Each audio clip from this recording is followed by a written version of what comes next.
देखिए, भारत के अंदर कॉन्स्टिट्यूशन, संविधान की व्याख्या करना का काम सिर्फ और सिर्फ कॉन्स्टिट्यूशन को दिया गया, उसको सुप्रीम कोर्ट को दिया गया। आप बताएंगे कि कॉन्स्टिट्यूशन क्या कहता है, इसको इंटरप्रेट करेंगे। सुप्रीम कोर्ट की कॉन्स्टिट्यूशन बेंच ने 2018 में इंटरप्रेट करा, फिर 2023 में इंटरप्रेट करके बता दिया भाई सुप्रीम कोर्ट ये कहता है कि दिल्ली के अंदर जो सरकार चलाने का काम है वो मुख्यमंत्री का है। एलजी जो है मुख्यमंत्री की एड और एडवाइस से बाध्य हैं, वो वही करेंगे जो मुख्यमंत्री और उनकी सरकार कहेगी। ये बात तो तय है। इसके अंदर अगर कानून लाके आप कॉन्स्टिट्यूशन को बदलने की कोशिश कर रहे हैं तो गलती है। दूसरी बात, उन्होंने कई देशों का जिक्र में, जैसे प्रेसिडेंशियल फॉर्म ऑफ डेमोक्रेसी है, कहाँ पे तानाशाही टाइप चल रहा है, चाइना का जिक्र किया है कि वहाँ पे वन पार्टी शासन चल रहा है और उसकी तरफ कहीं ना कहीं ये एक प्रयोग है। देखिए, पी चिदम्बरम साहब जो हैं देश के गृह मंत्री रहे, उनके दौरान कई सारे एक्ट्स पार्लियामेंट के अंदर आए, कॉन्स्टिट्यूशनल एक्सपर्ट हैं, जाने माने वकील हैं। अगर वो कई देशों का उदाहरण देके बता रहे हैं कि वेस्टमिनिस्टर मॉडल के अंदर चुनी हुई सरकार ही तय करती है कि क्या होना चाहिए क्या नहीं होना चाहिए, तो वो सही कह रहे हैं। बीजेपी की नेता है अब जो बीजेपी दिल्ली में पहुंचते हैं, बांसुरी स्वराज, उन्होंने बयान दिया कि 2015 से दिल्ली की जो आम आदमी पार्टी सरकार इनएफिशिएंसी को लेकर एक्सक्यूज देती रही है और झगड़ालू निकम्मी गवर्नमेंट है ये, और हम लोगों को बधाई देते हैं, प्रेसिडेंट को बधाई देते हैं कि उन्होंने इस बिल को पास किया। देखिए, बांसुरी स्वराज कौन है, कहां से वो आ गई कि अब वो टीवी पे बाइट देने लगी हैं, मीडिया से बात करने लगी हैं। वो एक परिवारवाद की देन है। वो सुषमा स्वराज की बेटी हैं, इसलिए आज वो सीधा मीडिया पे आके जो है दिल्ली की चुनी हुई सरकार को उपदेश दे रही हैं। भारतीय जनता पार्टी पहले ये बताए कि परिवारवाद के खिलाफ हर बार बात करने वाली भारतीय जनता पार्टी इनको किस वजह से आगे कर रही है, पहले भारतीय जनता पार्टी बताए। एक दूसरी गवर्नमेंट किस तरह से आप लोग आगे लेकर जाएंगे, ये बिल क्योंकि पास हो चुका है, कानून बन गया, अब इसके बाद क्या कुछ बदलेगा? देखिए, कई बार ऐसा हुआ है, देश की सरकार ने ऐसे कानून पास किए जो संविधान की मूल भावना के खिलाफ हैं। एनजेएसी का कानून था और सुप्रीम कोर्ट ने उसको पलट दिया।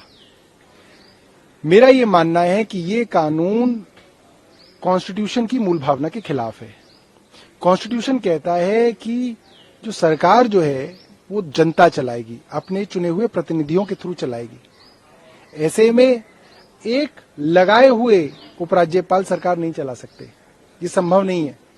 इसलिए कोर्ट में जब ये मामला आएगा तो कोर्ट इस कानून को पलट देगा और संविधान को लागू करेगा। तब तक के लिए किस तरह की व्यवस्था रहेगी? तब तक के लिए तो यही है कि तब तक तो अराजकता रहेगी।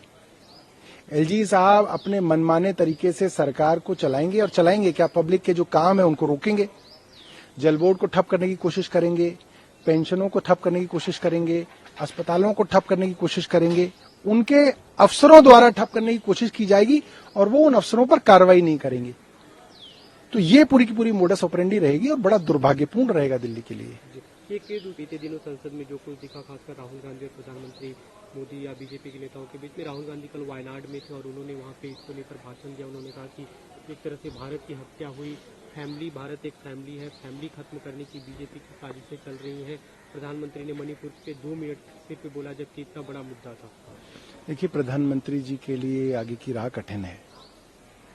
जिस तरीके से मणिपुर पे पूरी की पूरी सरकार बैकफुट पे गई और विपक्ष ने मजबूर किया सरकार को कि आप मणिपुर पर बोलें, उसके बाद हरियाणा के अंदर नूह की घटना हुई, उस पर भी विपक्ष ने केंद्र से बड़े सवाल किए जिनके जवाब उनके पास देने के लिए नहीं है।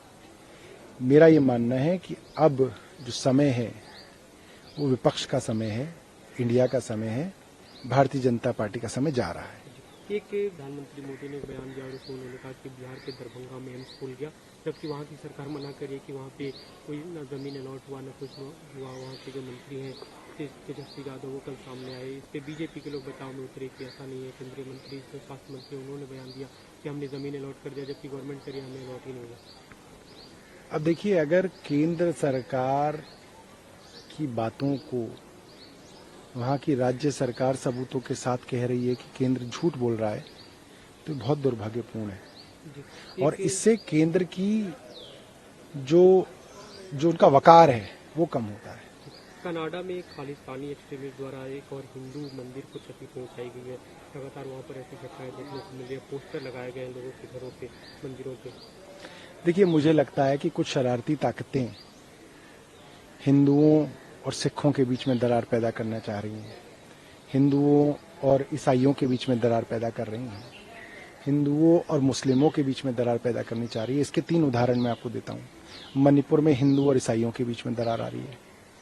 नूह के अंदर हिंदू और मुस्लिमों के बीच में दरार लाई गई। पंजाब के अंदर दिल्ली के बॉर्डर पे जो किसान आंदोलन हुआ, उसमें हिंदुओं और सिखों के बीच में दरार लाई गई। ये कौन लोग हैं जो इनके बीच में दरार ला रहे हैं, ये हम भी जानते हैं, आप भी जानते हैं, मगर इन लोगों का अब समय खत्म हो रहा है। अब मोहब्बत और प्यार फैलाने वालों का समय आ रहा है, नफरत और झगड़ा कराने वालों का समय जा रहा है। विदेश की घटना कनाडा सब जगह जो है तार जुड़े हुए होते हैं लोगों के, सब जो है झगड़ा कराने वाले लोग सब एक जगह साथ ही हैं।